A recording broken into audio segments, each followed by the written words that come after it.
নাজরানের ৬০ জন খ্রিস্টান মদিনাতে এসেছিল। এই ঘটনাটা এসেছে আসসিরা আল হালাবিয়া আর জাদুল মাআদ ফি হাদি খায়রিল ইবাদ, এই দুইটা গ্রন্থে এই বর্ণনাটা এসেছে। নাজরানের ৬০ জন পাদ্রী তারা মদিনা ভিজিট করতে এসেছে। উদ্দেশ্য কি? তারা শুনেছে মদিনা নাকি অল্প কয়েকদিনের ব্যবধানে এক কুরাইশি ছেলের নেতৃত্বে শান্তির স্বর্গরাজ্যে পরিণত হয়েছে। কে মুহাম্মদ, যার নেতৃত্বে এই মদিনার লোকগুলো শান্তির স্বর্গরাজ্যের ছোঁয়া পেল? দেখার জন্য ৬০ জন পাদ্রী এসেছে। এসে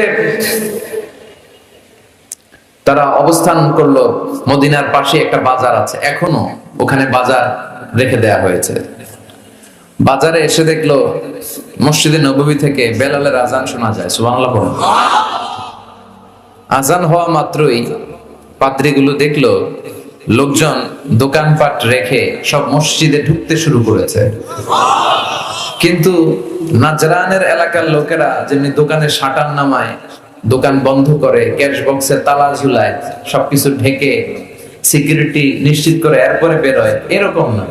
স্বর্ণের দোকানদার স্বর্ণের দোকান রেখেই মসজিদে, কাপড়ের দোকানদার কাপড়ের দোকান খোলা রেখেই মসজিদে, ক্যাশ বক্সে তালা না লাগিয়ে সবাই ওযু করতে চলে গেছে। ৬০ জন পাদ্রী তো অবাক।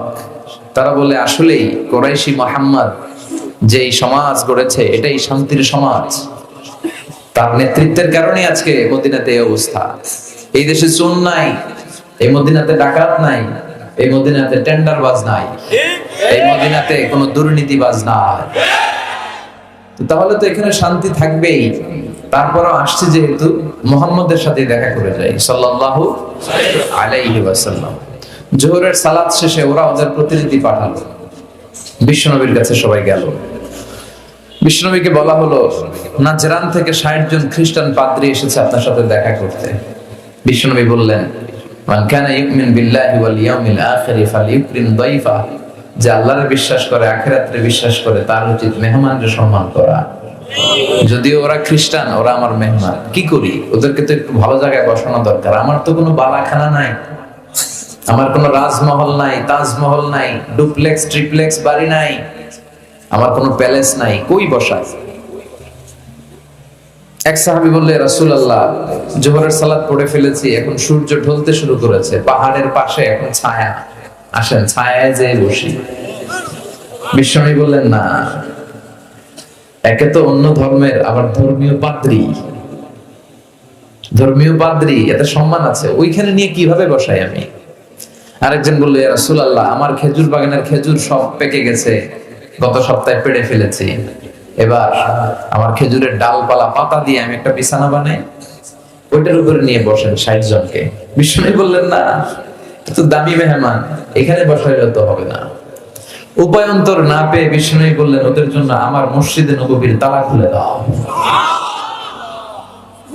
৬০ জন খ্রিস্টান পাদ্রী মসজিদে নববীতে ঢুকলো এবং আল মাশরিক মানে পূর্ব দিক হচ্ছে ওদের কিবলা। বিশ্বনবীর সাথে মিটিং করার পরে পূর্ব দিকে বসে ওরা ইবাদত করলো। সুবহানাল্লাহ পড়বেন না? এই হচ্ছেন আমাদের বিশ্বনবী, যিনি মানবতাকে সেলিব্রেট করেছেন, মানবতাকে সম্মান দেখিয়েছেন। এখানে উনি খ্রিস্টান আস্তিক নাস্তিক দেখে নাই, উনি দেখেছে এরা মানুষ। এরা কি মানুষ। এজন্য ইসলাম চায় আমাদেরকে মানুষের মতো মানুষ বানাতে। অনেকে সুবিধা মতো মানে, আচ্ছা না নাই, মিষ্টি খাওয়ার সুন্নত মানে, আচ্ছা না নাই, নামাজ পড়ার সুন্নত মানে, দান সৎকার সুন্নত মানে, কিন্তু হকের পক্ষে থেকে গালিগালাজ শুনতে হবে, কিছু মাইরও খাইতে হবে, এই সুন্নাত মানে না, আচ্ছা না নাই। কিন্তু আপনাকে মানলে পুরোটাই মানতে হবে, অল এনকম্পাসিং সোশ্যাল সিস্টেম। আল্লাহ বললেন, মা ফাররাতনা ফিল কিতাবি মিন শাই, এই কিতাবে আমি কিছুই বাকি রাখি নাই, সব দিয়ে দিয়েছি। যা অনেকে সুবিধাজনক ভাবে মানে যেটা মানলে তার সুবিধা, তার ফ্যামিলির সুবিধা, তার দলের সুবিধা, ওগুলো মানে। যেটা মানলে তার বিপদ, তার দলের বিপদ, ওইটা মানে না। এরকম ডাকাইত আছে না নাই? ইসলামরে আলাদা করে মানা যায় না, ইসলাম মানলে পুরোটাই মানতে হবে। অনেকে ফ্যামিলিতে ইসলাম মানে, ব্যবসা প্রতিষ্ঠানে ইসলাম মানে, কিন্তু রাজনৈতিক অঙ্গনে ইসলাম মানতে চায় না। আছে না? এটা কি ইসলাম মানা হইল? আফাতুমিনুনা বিবাদিল কিতাব ওয়া তাকফুরুনা বিবাদ, কিছু মানবা কিছু ছাড়বা, এগুলো বললে তুমি মুমিন হইতে পারবা? কথা বলেন। মিষ্টি খাওয়ার সুন্নাত মানে, মাইর খাওয়ার যে সুন্নাত মানে না, আছে না নাই? খাওয়ার পরে খালি মিষ্টি খাইলাম, মিলাদের পরে জিলাপি খাইলাম, এগুলো ইসলাম? হ্যাঁ, 3 বছর বিশ্বনবী শিয়াব আবি তালেবে জেল খেটেছেন, পাথরের আঘাত খেয়েছেন, একটা দিন শান্তিতে ঘুমাইতে পারে নাই। আল্লাহ বলেছেন কুম ফাআনদির, হে নবী দাঁড়ান দাঁড়ান। তাফসিরে জিলালিল কোরআনের রচয়িতা সাইয়েদ কুতুব শহীদ উনি তাফসিরে লিখেছেন, এই যে কুম ফাআনদির তাফসিরে লিখেছেন, আল্লাহ বললেন নবী আপনি দাঁড়ান। ওই যে বিশ্বনবী একবার দাঁড়ালো আর বসার সুযোগ পায় নাই, ওই যে দিন কায়েমের আন্দোলনে তিনি দাঁড়ালেন আর বসতেই পারেন নাই। সুবহানাল্লাহ পড়েন। তাহলে এই ধর্মটা শামিল, জামি', মানি', শামিল, সবকিছুকে অন্তর্ভুক্ত করে, এটাকে কাটছাট করে মানা যাবে না। ইসলামের 4 নাম্বার বৈশিষ্ট্য হচ্ছে আল উমুম, আম, এটা আম জনতার ধর্ম, ইউনিভার্সাল রিলিজিয়ন। এই ধর্মের মালিকানা সবার নাকি শুধু আমাদের? এই ইসলাম এটা হিন্দুদের ধর্ম, ও মানে না, আমি কি করবো? কথা কথা। এটা খ্রিস্টানদেরও ধর্ম, এটা বৌদ্ধদেরও ধর্ম, এটা অগ্নি উপাসকদেরও ধর্ম, এটা সবার ধর্ম। ও মানে না তো আমি কি করব? এটা তো ওর ধর্ম। এই ধর্মের রাস্তা সবার জন্য খোলা। সুবহানাল্লাহ বলবেন না? কোন হিন্দু ভাই যদি এসে বলে হুজুর আমি এফিডেভিট করে নিয়ে আসছি, আমি হিন্দু ধর্মে থাকতে চাই না, আপনি শাহাদাত বানিয়ে আমার পাঠ করান, আমি মুসলমান হব, এই কথা বলার সুযোগ আছে? যে না, তোমার ঢোকার সুযোগ নাই। যতগুলা কোঠা ছিল কোঠা শেষ, তুমি আর ঢুকতে পারবে না। কথা কর, ঢুকতে পারবে সবার জন্য। The door of Islam is open for everyone on earth. এই পৃথিবী সবার জন্য খোলা। কিন্তু আপনি ইহুদি ধর্মের দিকে তাকান। ইহুদি ধর্মের একটা পদ্ধতি হচ্ছে, কেউ চাইলে ইহুদি ধর্ম গ্রহণ করতে পারে না। এটা জানেননি আপনারা?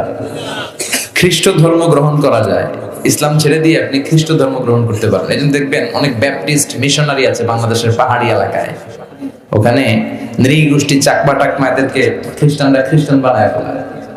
তারপর উত্তরবঙ্গের মঙ্গা পীড়িত এলাকা, ওখানে টাকা পয়সা দিয়ে আমাদের অনেক মুসলমানরাও খ্রিস্টান বানানোর চেষ্টা করে, কারণ খ্রিস্ট ধর্মে এটা আছে।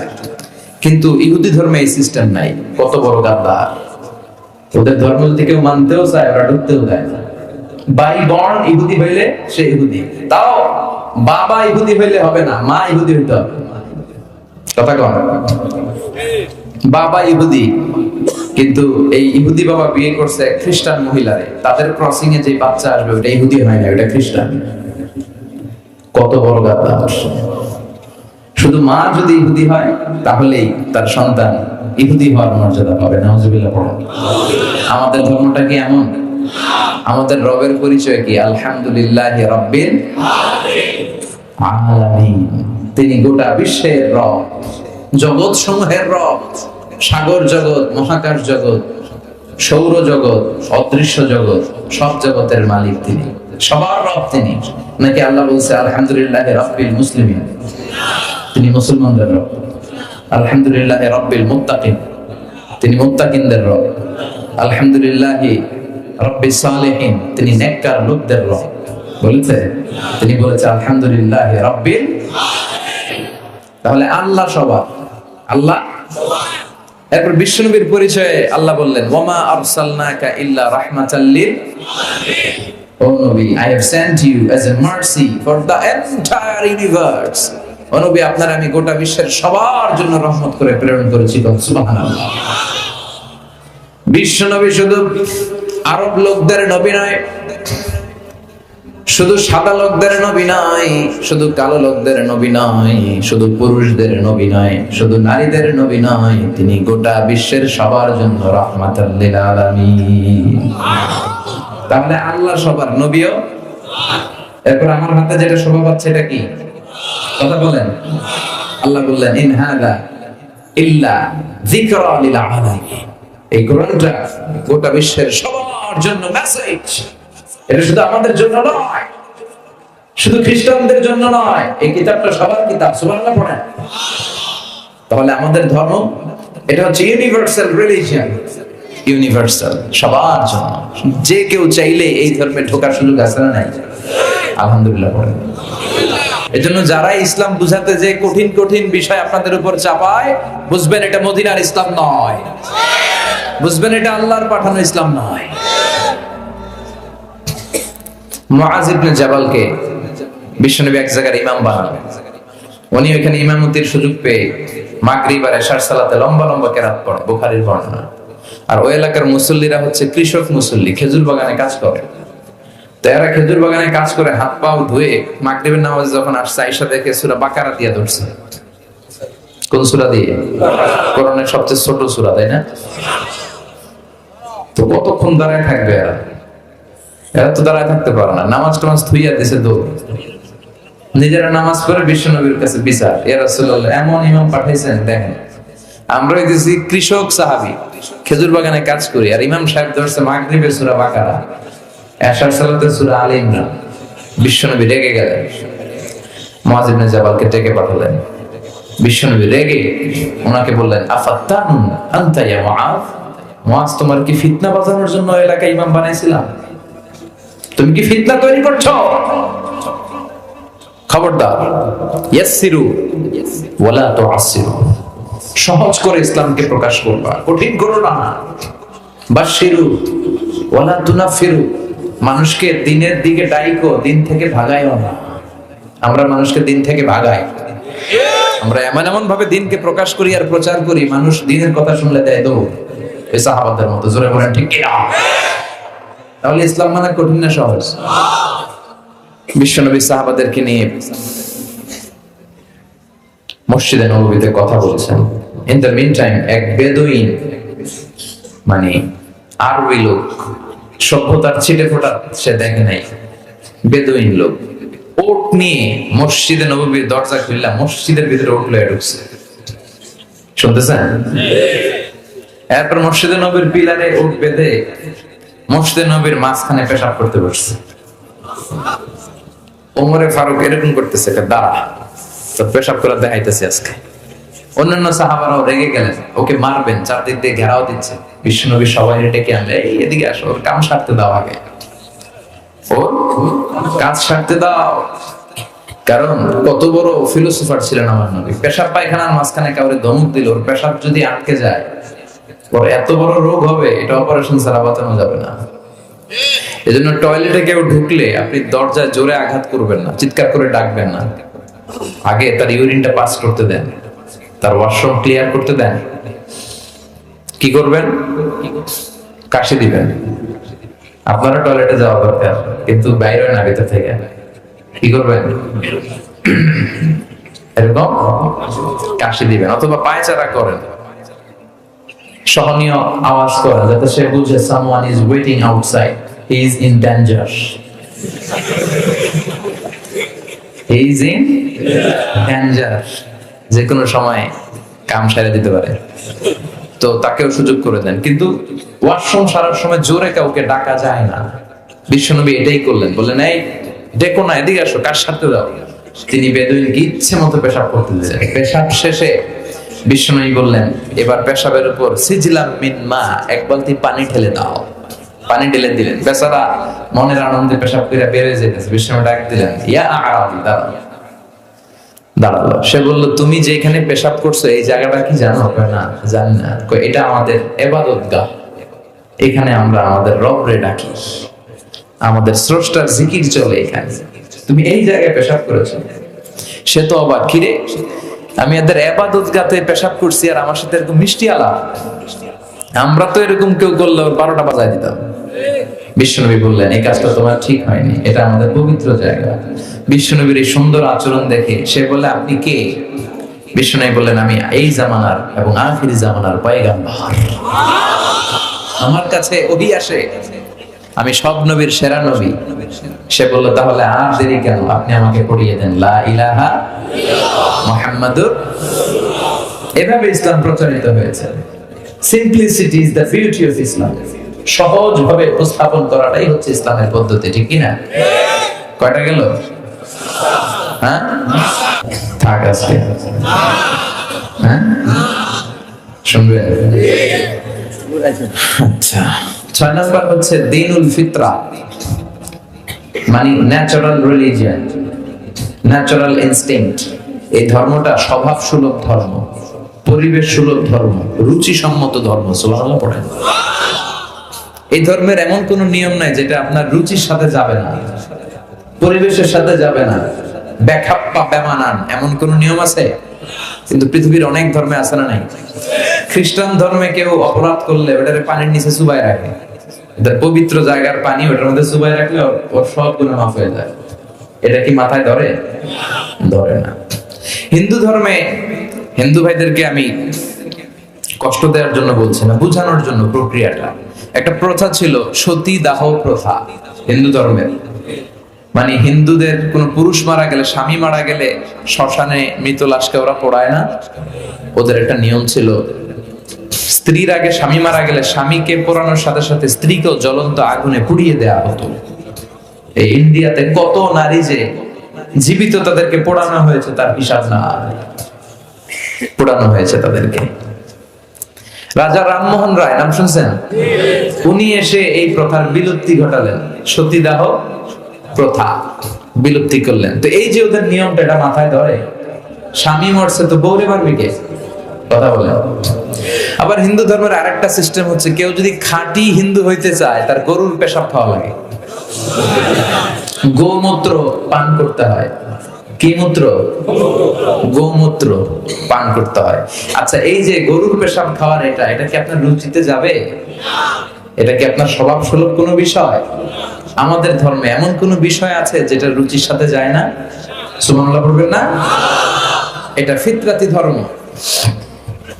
ফিতরাতুল্লাহিল্লাতী ফাতারান নাস আলাইহা, এমন ফিতরাতে আল্লাহ এই ধর্মটা দিয়েছেন, যে ফিতরাতে আল্লাহ মানুষকে বানিয়েছেন। এই ধর্মের কোনো বিষয় পালন করতে মানুষের কষ্ট হয় না। এটা সমাজসম্মত, এটা পরিবেশ সম্মত, এটা স্বাস্থ্যকর একটা ধর্ম। সুবহানাল্লাহ পড়ে। মানে এই ধর্মে ঢুকলে তার পড়াশোনা করতে হবে, পড়াশোনা ছাড়া তার বাঁচার উপায় আছে? এই ধর্মের যে শ্রেষ্ঠ কিতাব কোরআন, এই কোরআনের প্রথম বাণীটা কি বলেন?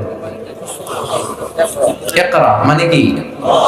আল কোরআনের প্রথম বাণী পড়ো, আল হাদিসে নবীর কথা পড়ো, পড়ে পড়ে শেখো, শিখে শিখে তুমি তোমার নিজের জীবন গড়ো। সুবহানাল্লাহ পড়ে।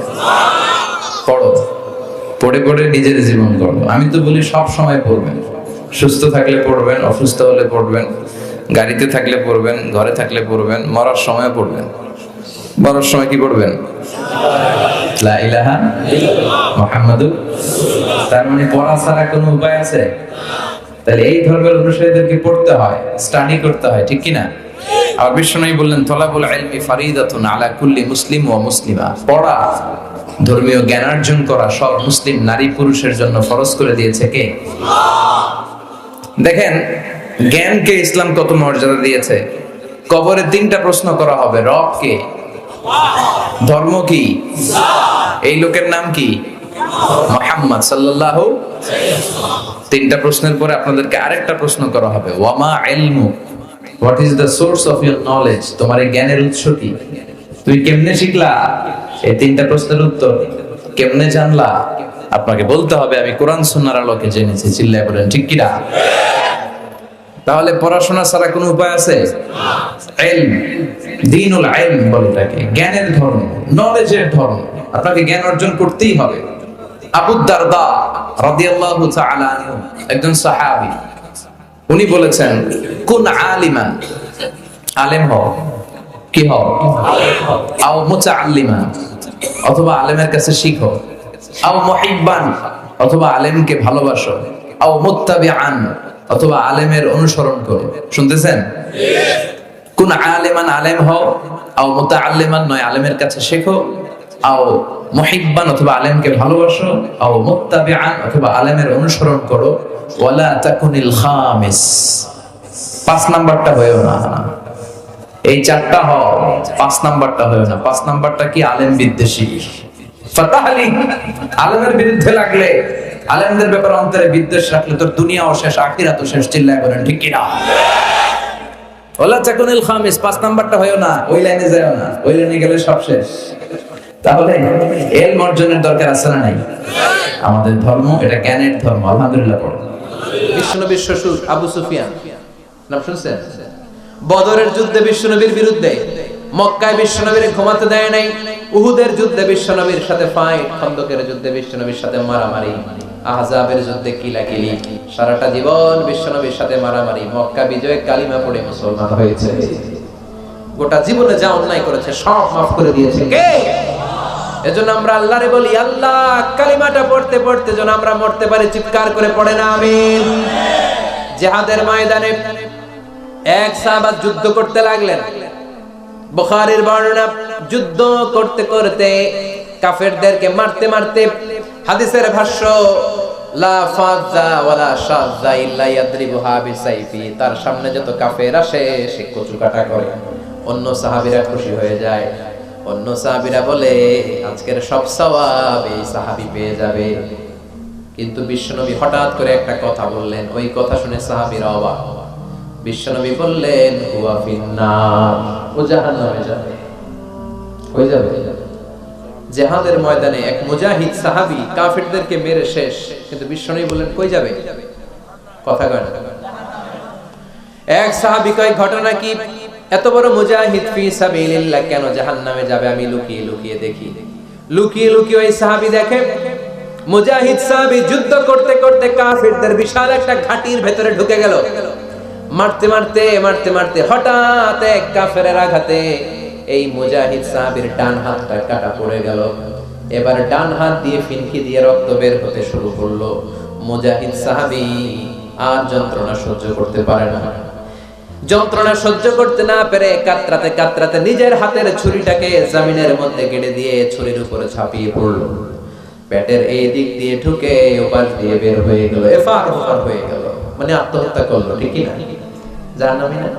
কথা কথা লুকিয়ে লুকিয়ে যে সাহাবা দেখেছে, চিৎকার দিয়ে বিশ্বনবীর কাছে যেয়ে বলে আশহাদু আন্নাকা রাসূলুল্লাহ, ও নবী আপনি যে আসল নবী, কোনো সন্দেহ নাই, আমি লুকিয়ে লুকিয়ে দেখেছি। ওই মুজাহিদ সাহাবা বেঁচে নাই, সে কাফেরের আঘাতে শহীদ হয় নাই, নিজের পেটে নিজে ছুরি ঢুকিয়ে আত্মহত্যা করেছে। আজীবন বিশ্বনবীর সাথী, মরার আগে জাহান্নামে। আমরা কেউ জানি না আমাদের শেষটা কেমন হবে, এজন্য আমাদের শেষটা ভালো হোক, ভেরি সেনসিটিভ ইস্যু। আমাদের শেষটা ঈমানের হোক। এখন যেমনি মাথা ঠিক আছে, বুদ্ধিমত্তার সাথে শাহাদাত বাক্যের উপর যেন আমরা মরতে পারি, আমরা পড়ি আমিন। চিল্লায় পড়েন আমিন। কি ঘুমে অলসে আমাদের রাত কেটে যায়, সিজদা দেওয়ার সময় নাই, কখন প্রভুর দরবারে হাজিরা দেব, কখন সিজদা দেব। আল্লাহর হাবিব সাল্লাল্লাহু আলাইহি ওয়াসাল্লাম বললেন আকরাবু মা ইয়াকুনুল আবদু মির রাব্বিহি ওয়া হুয়া সাজিদ ফাকসিরু ফীহি দুআ। তোমরা যখন সিজদায় লুটিয়ে পড়ো তখন তোমরা আল্লাহর সবচাইতে কাছে চলে যাও, এজন্য ওই সময় বেশি বেশি আল্লাহর কাছে চেয়ে নাও। সুবহানাল্লাহ পড়ে। মনের যত আকুতি আছে, যত জ্বালা আছে, যত বেদনা, সিজদায় পড়ে আল্লাহরে বলার দরকার আছে না নাই? কারণ কেউ যেটা শোনে না, শোনে কে? পরীক্ষায় ভালো করতে চান, সিজদায় লুটিয়ে পড়ে আল্লাহরে বলেন। নেককার স্ত্রী চান, সিজদায় পড়ে আল্লাহরে বলেন। নেককার সন্তান চান, সিজদায় লুটিয়ে পড়ে আল্লাহরে বলেন। বিসিএস পরীক্ষায় টিকতে চান, সিজদায় লুটিয়ে পড়ে আল্লাহকে বলেন। পাসপোর্ট দিয়ে রেখেছেন, ভিসা হয় না, সিজদায় লুটিয়ে পড়ে আল্লাহরে বলেন। মনের যত জ্বালা, যত যন্ত্রণা, যত আকুতি, যত হাহাকার, সিজদায় লুটিয়ে পড়ে আল্লাহরে বলেন। কারণ আল্লাহর দরবার এমন দরবার, এই দরবার থেকে কেউ কোনোদিন খালি হাতে ফিরে না। চিল্লায় বলেন ঠিক কি না? কেউ ফিরে না খালি হাতে আল্লাহরে তোর দরবারেতে, তাই না? পড়েন সবাই, কেউ ফিরে না। আকরাবু মা ইয়াকুনুল আবদু মির রাব্বিহি ওয়া হুয়া সাজিদ। বান্দা যখন সিজদায় লুটিয়ে পড়ে, বান্দা আল্লাহর সবচাইতে কাছে চলে যায়। এই কথাটা মনে থাকবে আপনাদের সবার। আমরা কখন আল্লাহর সবচেয়ে কাছে যাই? আওয়াজ করে বলেন, যখন আমরা সিজদায় পড়ে থাকি। আপাত দৃষ্টিতে মনে হয় সিজদাটা যখন দেই জায়নামাজের উপরে আমার কপালটা পড়ে, সিজদাটা যখন দেই মসজিদের টাইলসের উপরে আমার সিজদাটা পড়ে, সেজদাটা যখন দেই মনে হয় যে মসজিদের কাপড়ের উপর আমার কপালটা পড়ে, কিন্তু বিশ্বনবী বলেন না, তোমার কপালটা আল্লাহর কুদরতি পায়ের উপরে পড়ে। আপনি দেখবেন আল্লাহর নবীর সাহাবারা আবু বকর, ওমর, উসমান, আলী রাদিয়াল্লাহু তাআলা আনহুম আজমাইন, তাদের স্বভাব ছিল বিপদে পড়লেই লম্বা লম্বা সেজদায় পড়ে যেতে। এক সাহাবী এসে বললেন, ইয়া রাসূলুল্লাহ আল্লিমনি আমালান ইযা আমিলতুহু ইউদখিলুনিল জান্নাহ, আপনি আমারে এমন একটা আমল শিখায় দেন যে আমল করলে আল্লাহ আমারে জান্নাতে ঢুকায় দিবে। আল্লাহর হাবিব সাল্লাল্লাহু আলাইহি ওয়াসাল্লাম বললেন, আলাইকা বিকাসরাতিস সুজুদ, তোমার উচিত বেশি বেশি আল্লাহর জন্য সেজদায় লুটিয়ে পড়া। বেশি বেশি সেজদায় লুটিয়ে পড়লে ওই সেজদাকারীর জন্য জান্নাতকে ওয়াজিব করে দেয় কে? কিয়ামতের ময়দানে আল্লাহ বলবেন, ও আমার বান্দারা আমারে সেজদা দিয়ে দেখা। আমরা যারা দুনিয়ার বুকে সেজদা দিয়েছি, আমরা আল্লাহু আকবার বলে সেজদায় লুটিয়ে পড়ব, আলহামদুলিল্লাহ পড়েন। আর যারা দুনিয়ার বুকে সেজদা দেয় নাই, মসজিদে যায় নাই, সেজদাকারীদের সাথে আন্দোলন করে নাই, তারা সেদিন অনেক চেষ্টা করেও তাদের পিঠটারে বাঁকা করতে পারবে না। তাদের পিঠটারে সেই দিন লোহার মতো শক্ত করে দিবে কে? يوم يكشف عن ساق ويدعون إلى السجود فلا يستطيعون।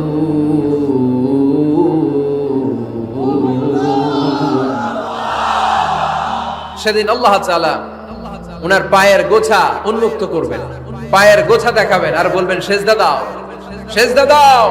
কারা দুনিয়াতে সেজদা দিয়েছো এখনই টের পাওয়া যাবে। আমরা আল্লাহু আকবার বলে সেজদায় লুটিয়ে পড়ব, কিন্তু যারা দুনিয়ায় সেজদা দেয় নাই এরা অনেক চেষ্টা করো, পিঠটারে বাঁকাই করতে পারবে না। সেজদা তো দূরের কথা, এদের পিঠটারে লোহার রডের মতো শক্ত করে দিবে কে? এই দুনিয়াতে আমরা খালি চোখে যা দেখি সবকিছু সেজদা করে কারে? সূরার রহমানে আল্লাহ বললেন, ওয়ান নাজমু ওয়াশ-শাজারু ইয়াসজুদান, আকাশের তারকারাজি আর জমিনের বৃক্ষরাজি সবকিছু সেজদা দেয় একজন রে, তিনি কে? আকাশের তারাগুলো সেজদা দেয় কারে? এই গাছপালাগুলো সেজদা দেয় কারে? দেখছেন কোনদিন? দেখেন নাই? ওই চোখ আমাদের নাই, তাই আমরা দেখি না। এই পৃথিবীর সবকিছু জিকির করে আল্লাহ, কিন্তু এই কান আমাদের নাই, এজন্য আমাদের কান দিয়ে আমরা শুনি না। রব্বুল আলামিন বলেন, ওয়া ইম মিন শাইইন ইল্লা ইউসাব্বিহু বিহামদিহি ওয়ালাকিন লা তাফকাহুনা তাসবিহাহুম। নবমণ্ডল ভূমণ্ডল যেখানেই যেটা থাকে না সবকিছু জিকির করে কার? এই যে আকাশের পাখিগুলো উড়ে বেড়ায়, পাখিগুলো জিকির করে কার? নদী নালা জিকির করে কার? সেজদায় লুটিয়ে পড়ো, আল্লাহ তাআলা তোমাদেরকে কাছে টেনে নিবে। আওয়াজ তুলে বলেন ঠিক কিনা? মুসা আলাইহিস সালাম ফেরাউনের সামনে যেয়ে দাঁড়ালেন। ফেরাউনের জাদুকররা বিশাল বড় বড় বাঘ বানালো, সিংহ বানালো, সাপ বানালো। মুসা আলাইহিস সালাম দেখে ভড়কে গেলেন, ভয় পেয়ে গেলেন। আল্লাহ বললেন, মুসা ভয় নাই, তোমার লাঠিটা খালি ফেলো। কি ফেলো? মুসা আলাইহিস সালামকে একটা লাঠি দিছে কে? লাঠি ফেলার সাথে সাথে মুহূর্তের মধ্যে হাইয়াতান তাসআ, বিশাল এক অজগর সাপ। এই বিশাল অজগর সাপ ফেরাউনের জাদুকরদের বানানো সব ভাগ, ভাল্লুক, সিংহ আর সাপগুলো রেখে বিশাল ফানা ধরে আছে। আর সাপ বলতে শুরু করেছে, আর কি আছে নিয়ে আয়। সুবহানাল্লাহ কইতে পারলেন না? এই দৃশ্য দেখার সাথে সাথে ফেরাউনের রাজপ্রাসাদের সামনে যতগুলো জাদুকর ছিল, কোরআন বলে ফাউলকিয়াস সাহারাতু সাজিদিন। এই দৃশ্য দেখা মাত্রই ফেরাউনের নিয়ে আসা বড় বড় জাদুকরগুলো মুসা আলাইহিস সালামের সামনে দাঁড়িয়ে আল্লাহর জন্য সেজদায় লুটিয়ে পড়েছে।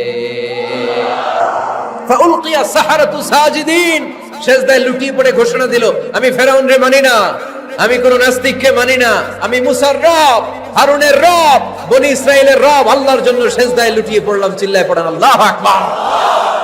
মুহূর্তেই এক সেজদার কারণে তাদের নসিবে হেদায়েত দিয়ে দিয়েছে কে? পৃথিবীর কেউ কাউরে হেদায়েত দিতে পারে? অনেক বাবা ছিল নবী, ছেলের কপালে হেদায়েত নাই, আছে না নাই? অনেক ছেলে ছিল নবী, বাবার কপালে হেদায়েত নাই, আছে না নাই? হেদায়েত দেওয়ার মালিক একজন, চিল্লায় বলেন তিনি কে? একটা সিজদা, একটা সিজদা, একটা সিজদার আদেশকে অমান্য করার কারণে ইবলিস জাহান্নামীদের সর্দার। চিল্লায় বলেন ঠিক কিনা? ওয়া ইয কুলনা লিল মালাইকাতি ইসজুদু লিআদম ফাসাজাদু ইল্লা ইবলিস আবা ওয়াস্তাকবারা ওয়া কানা মিনাল কাফিরিন। আল্লাহ বললেন, ও ফেরেশতাকুল সবাই আমার আদেশ মোতাবেক আদমকে সেজদা করো। সবাই সেজদা করলো, একজন ছাড়া, সে কে? আরো জোরে বলেন, কি নাম? আবা, অস্বীকার করলো। ওয়াস্তাকবারা, অহংকার দেখালো। ওয়া কানা মিনাল কাফিরিন, কাফিরদের অন্তর্ভুক্ত হলো, জাহান্নামীদের সর্দার হলো। কয়টা সেজদার আদেশ? আওয়াজ করে বলেন, কয়টা সেজদার আদেশ অমান্য করছে? সেজদা কয়টা দেয় নাই? আপনি দেন নাই কয়টা? হ্যাঁ, আমরা দেই নাই কয়টা? এক সেজদা না দিয়া জাহান্নামীদের লিডার। আমরা সেজদা মিস করছি কয়টা? কয়টা? মুসলমান সেজদায় লুটিয়ে পড়তে হবে একজনের খুশির জন্য, তিনি কে? তাহলে কোরআনকে যে প্রশ্ন করেছি, কোরআন সব উত্তর দিয়ে ফেললো। কোরআন আমাদেরকে জানিয়ে দিল, তোমরা সবাই আল্লাহর নৈকট্যপ্রাপ্ত বান্দা হতে চাও, আল্লাহর কাছের বান্দা হতে চাও, তাহলে ওয়াসজুদ, কি করো? সবাই বলে নাই, আওয়াজ করে বলো মুসলমান, ওয়াসজুদ মানে কি? সেজদা করো। সেজদা করলেই আল্লাহর কাছে যাওয়া যায়। নফল ইবাদত করতে রাজি আছেন সবাই? সবচাইতে শ্রেষ্ঠ নফল ইবাদত হচ্ছে কোরআনের তেলাওয়াত, ঠিক কি না? আল্লাহর হাবিব সাল্লাল্লাহু আলাইহি ওয়াসাল্লাম বললেন, নফল ইবাদতের মাধ্যমে আল্লাহর কাছে যেতে চাও, নৈকট্যপ্রাপ্ত বান্দা হতে চাও, আফদালুল ইবাদাতি তিলাওয়াতুল কোরআন। সবচাইতে যত নফল ইবাদতের লিস্ট হতে পারে, এই লিস্টে র‍্যাঙ্কিং এ 1 নাম্বার থাকবে কোরআনের তেলাওয়াত। এই কোরআন তেলাওয়াত করতে রাজি আছেন তো? আমার হাতে যে কিতাবটার নাম কি?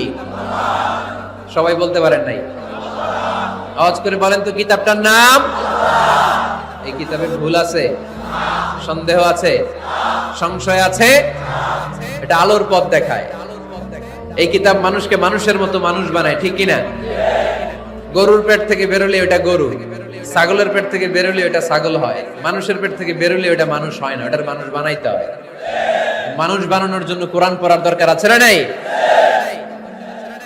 তাহলে নফল ইবাদত করে আমরা আল্লাহর নৈকট্য পেতে চাই। 1 নাম্বার যে ইবাদতের কথা আপনাদেরকে শোনালাম, সেটা হচ্ছে কোরআনের তেলাওয়াত। রাজি আছেন সবাই? ফজরের পরেই এই নিমসার এলাকায়, এই কুমিল্লা এলাকায় কোরআনের সুমধুর বাণীতে আমাদের গ্রামগুলো মুখরিত থাকতে হবে। আওয়াজ করে বলেন, ঠিক কিনা? একটা সময় ছিল আমার বাংলার ৬৮,০০০ গ্রাম থেকে ফজরের পর কোরআনের ধ্বনি শোনা যেত। ৬৮,০০০ গ্রাম থেকে, মক্তবগুলো থেকে আল্লাহর বাণী শোনা যেত। কিন্তু এখন নানা ষড়যন্ত্রের কবলে পড়ে আমাদের মক্তব বন্ধ হচ্ছে, আমাদের কোরআন তেলাওয়াত থেমে যাচ্ছে।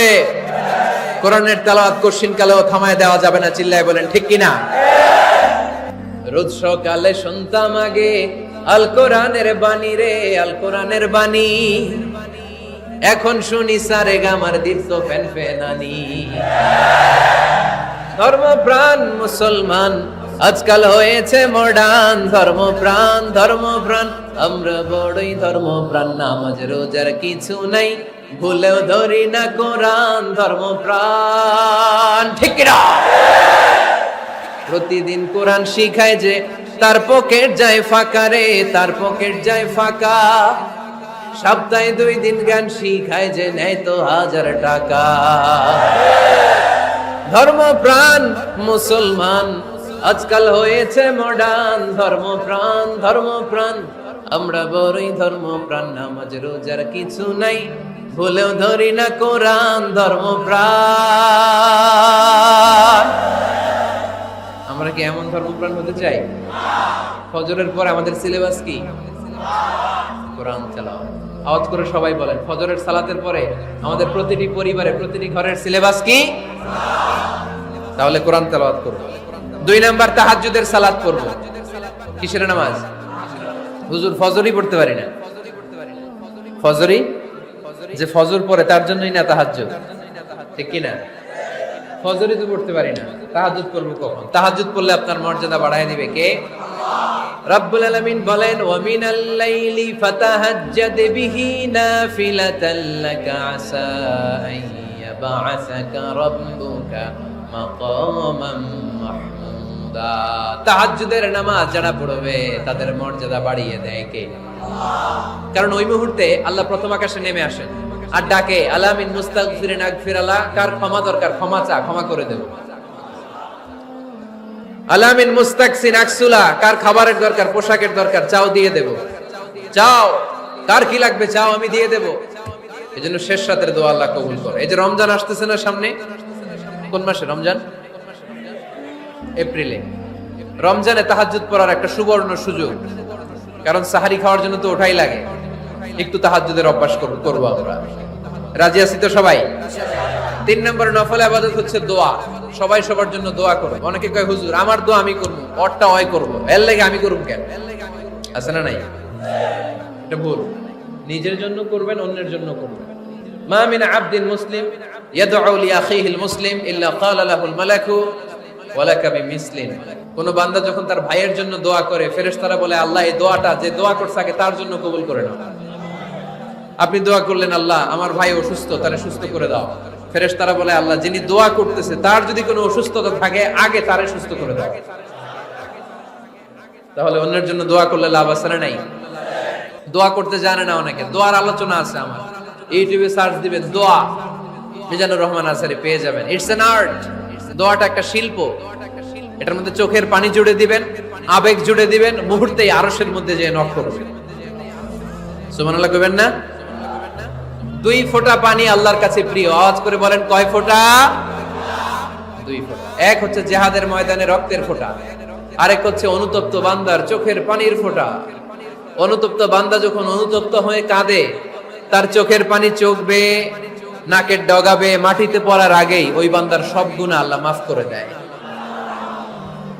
তাহলে প্রথমে কোরআন তেলাওয়াত, তারপর তাহাজ্জুদের নামাজ, তারপরে দোয়া, 4 নম্বরে জিকির। জিকির নফল ইবাদত, ঠিক কি না? জিকির করতে করতে এই স্টেজের উপরে উঠে যাবেন আপনারা সবাই। পারবেন কারা কারা? হাত তোলেন। কত বড় সাহস দেখছেন? আমার উপরে বলে লাফায় উঠবে। বাঁশ আছে জায়গায়, বাঁশ। হ্যাঁ, না এটা করবেন না, কারণ ফাযকুরুল্লাহ কামা আল্লামাকুম, জিকির ওইভাবে করো যেভাবে আল্লাহ শিখিয়েছেন। আল্লাহ কিভাবে শিখিয়েছেন? ওয়াযকুরু রাব্বাকুম ফি নাফসিক। দেখেন জিকির করার পদ্ধতি কোরআন থেকে শুনেন। মনে মনে করো, তাদাররুআন সবিনয়ে করো, খাইফাতান ভীত বিহবল চিত্তে করো, দুনাল জাহরি মিনাল কওল অনুচ্চ স্বরে, বেশি আওয়াজ করে লাফালাফি করো না। এটা হচ্ছে জিকির করার পদ্ধতি। জিকির করার পদ্ধতি আল্লাহর হাবিব শিখালেন, আহাবুল কালামি ইলাল্লাহি আরবাআ, আল্লাহর কাছে সবচেয়ে প্রিয় কথা কয়টি? 1 নাম্বার সুবহানাল্লাহ, 2 নাম্বার আলহামদুলিল্লাহ, 3 নাম্বার লা ইলাহা ইল্লাল্লাহ, 4 নাম্বার আল্লাহু আকবার। এর চেয়ে শ্রেষ্ঠ জিকির আর হতে পারে? আবার আল্লাহর হাবিব সাল্লাল্লাহু আলাইহি ওয়াসাল্লাম বললেন, মান ক্বালা লা ইলাহা ইল্লাল্লাহ দাখালাল জান্নাহ। একবার লা ইলাহা বলে যে মরতে পারবে তার জন্য জান্নাত ওয়াজিব করে দিবে কে? আল্লাহ। এই জিকিরগুলো করবেন হাতের গিড়ায়, আঙ্গুলের গিড়া আছে না? ডান হাত তুলেন তো, এরকম গিড়াগুলো দেখান তো আমারে, এইভাবে সুবহানাল্লাহ সুবহানাল্লাহ সুবহানাল্লাহ। এটা সুন্নাত, পারা যাবে? আব্দুল্লাহ ইবনে আমর ইবনে আল-আস বলেন, রাআইতু রাসূলুল্লাহ সাল্লাল্লাহু আলাইহি ওয়াসাল্লাম ইয়াকিদু তাসবিহা বিয়ামিনি। আমি নিজ চোখে আল্লাহ রাসূল সাল্লাল্লাহু আলাইহি ওয়াসাল্লামকে ডান হাতের গিড়াতে এরকম তাসবিহ পড়তে দেখেছি। সুবহানাল্লাহ পড়েন। নীরবে নিঃশব্দে জিকির করবেন। হ্যাঁ, এটা ঠিক। তালিমের জন্য একটু আওয়াজ করে প্রয়োজনে মাঝে মাঝে জিকির করা যায়। যেমন এইভাবে পড়েন, সুবহানাল্লাহ আলহামদুলিল্লাহ লা ইলাহা ইল্লাল্লাহ, সুবহানাল্লাহ আলহামদুলিল্লাহ লা ইলাহা ইল্লাল্লাহ মুহাম্মাদুর রাসূলুল্লাহ সাল্লাল্লাহু আলাইহি ওয়াসাল্লাম। এই যে আপনাদেরকে এখন আমি তালিম দিলাম, এই তালিমের উদ্দেশ্যে সুন্দরভাবে অল্প আওয়াজে জিকির করা যায়, কিন্তু চিৎকার চেঁচামেচি করে লাফালাফি করে জিকির করা যাবে? শেষ কথা, মানুষকে খাওয়াবেন। মানুষকে কি করবেন? খাওয়ানোর চেয়ে ভালো নফল ইবাদত আছে? কি করবেন? খাইবেন। কি করবেন? খাওয়াতে রাজি আছেন তো? কিয়ামতের দিন আল্লাহ তাআলা বলবে, এই বনি আদম, আমি তোমার কাছে খাবার চাইছিলাম, তুমি আমারে খাবার দাও নাই। বনি আদম বলবে, আল্লাহ আপনি যদি খাবার চাইতেন খাবারের বস্তা নিয়ে যাইতাম। আল্লাহ তাআলা বলবেন, এই যে না খেয়ে থাকা পথ শিশুগুলো, শীতের রাতে শুয়ে থাকা না খেয়ে থাকা শিশুগুলো খাবার চেয়েছিল, তুমি খাবার দাও নাই। ওদেরকে খাওয়ালেই আমি আল্লাহকে খাওয়ানো হয়ে যেত। এজন্য মানুষকে খাওয়াবেন। রাজি আছেন তো? জিতেছে আমাদের ভালোবাসা, হেরেছে ওদের হিংসার ষড়যন্ত্র।